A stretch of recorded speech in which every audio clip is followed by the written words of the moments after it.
Hello friends, and welcome back to Trials of Imorah. The big new feature as of this update are that the Searing Casters are all done. Just like their Berserker counterparts, they jump around and share the same code base as the Shadow Demons from the previous level, but they focus on ranged attacks and dodging away from you. They can honestly be, quite annoying at times. And just like the melee versions, when they get on low health, they will also explode. Oh, no. A lot of progress has been made over this past month, though. First of all, there are some new NPCs that you can find in the new fire level, and lots of progress has been made on the artwork for the level. My favorite addition is actually these new trees, which kind of go against the desolate hellscape. Maybe that doesn't make sense for them to be here, but I like it. It makes the whole place look much nicer. It's very pretty. This new fire level is not a safe place, though. I've added the fire geysers, which will scatter the landscape and make it a bit dangerous to traverse. This has actually been done for a while, but I just now actually placed them down here. The other exciting thing is the last new enemy for this level is done, barring me impulsively adding more, which is totally possible. But this is the Dragon Root, the clone of the poison ones from the very first level. These guys, as you can imagine, shoot fire at you. They also shoot quite a bit faster. Well, maybe not that much faster, but a little bit faster. A little bit more difficult. They also have more health, and they are very resistant to fire, including fire bombs. But they can still be killed relatively easily with melee attacks.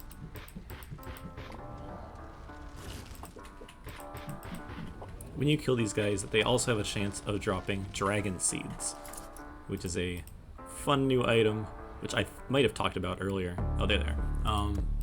You'll use these to make unburning potions, which will make you fire resistant. So basically just the equivalent of the serpent seeds from the first level, which let you make antidote potions. Fun stuff. Speaking of crafting things, the actual recipe object is finally in the game, so you can actually craft all the fire things that I've talked about previously. You can make Berserker Charms, which will increase your melee damage at the cost of lighting you on fire, and the Caster Charm, which will increase your magic damage, again at the cost of lighting yourself on fire. The final fire-themed item that you can craft is the new item that I've added called the Smite Marker. The Smite Marker is very similar to the Death Marker. So when there is an enemy, let me spawn one real quick, you can throw it at them and it will permanently light them on fire. They have been smited. I say permanently, but they can still be extinguished by jumping into water, which just, it makes more sense that way. So if you want really reliable permanent damage, the poison version is probably still the way to go, which will also actually work against enemies that can't be lit on fire. Fun strategy. And it probably goes without saying, but the smite markers can also light regular objects on fire. These will not be permanently on fire though, because they will eventually be destroyed by the fire. That was a fun bug I got to fix. So the first half of the fire level is just about done with construction. All of the terrain is basically down. I'm just filling it in with actual things to do, objects to break, enemies to fight, treasures to find. So let's take a break from the fire level and actually check out the progress that has been done on fixing up all the fun previous levels in the game. So here we are back at the water level. Well, the area that connects the water level to the previous levels as well. The upper chasm. I think I previously said that this area is complete, but I kind of just meant that it was in a completed state. Like, it was, you could play through it and it would be fine, because, you wouldn't fall out of the world because the pathways that weren't done yet were just blocked off. But I've finally gone back to it and actually added the area that connects to the water level. Previously, it was just the wind area and the poison forest area. So now you can actually explore here, fight some extra enemies, find some extra treasures, and have a shortcut back to previous levels if you so desire. Alongside that, there's another small feature for the water level. These little cave fish guys now actually drop items. You saw that. I just got some cave sushi. Delicious. Not the most necessary thing, but I like adding more food options to the game. And now you have an exclusive one for the water level if you so desire to return to it. I've also added a new earlier game item that you can find on the first level of the game, called the Fang Trap. This basically acts as a precursor to the mine item that you can get in the 4th level. It's basically just exactly what it's called. It's a spring bear trap type thing built out of monster fangs. So you can throw it on the ground like that. Careful not to walk over it because it can hurt you also. And when something walks over it, like you or an enemy, it'll trigger and damage you. Let me spawn an enemy real quick and try to get him to walk on it. There we go. Very fun stuff. This was a planned item for a long time because now the monster fangs that you pick up from those imp guys, he didn't actually drop one.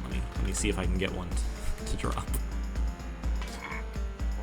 Oh, it also does AoE damage, as you can see. It can damage many of them at the same time.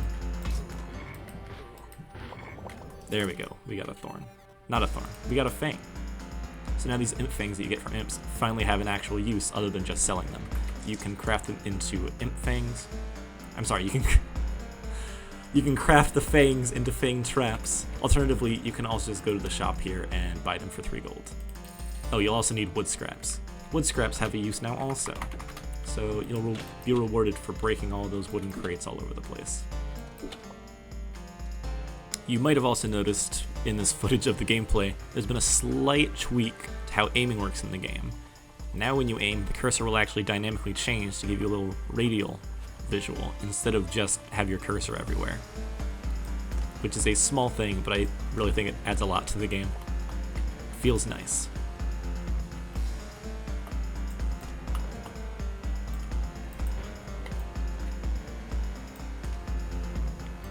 Lastly, in the way of new mechanics, there's a new puzzle component in the puzzles for puzzle doors. Wow, I need a new name for all of that. I'm not sure if I actually talked about these before, but these mechanism puzzle tables you'll find throughout the world, and they'll be connected to some mechanical door, and there'll be some sort of treasure on the other side. In this case, whoa, there's a new rune, that's crazy. So when you activate them, you have the goal of navigating your blue soul key over to the mechanism in the bottom. Now, there's lots of different stuff going on. These aren't really new, but I'll explain them because I don't think I've explained them here before. The red ones make you reset the puzzle, and the purple ones just stop you in place. The gray ones are just walls that you can't get through. So the brand new one are the green arrows. What do these do? Hopefully, intuitively, they force you in the direction that it faces. So that one at the top forces me into the left, forces me left into the red reset one, and makes restart. Very sad. I won't actually solve this, although it's not that hard to solve this. But yeah, you get the point. Get the green arrows force you into a new direction. Very cool stuff.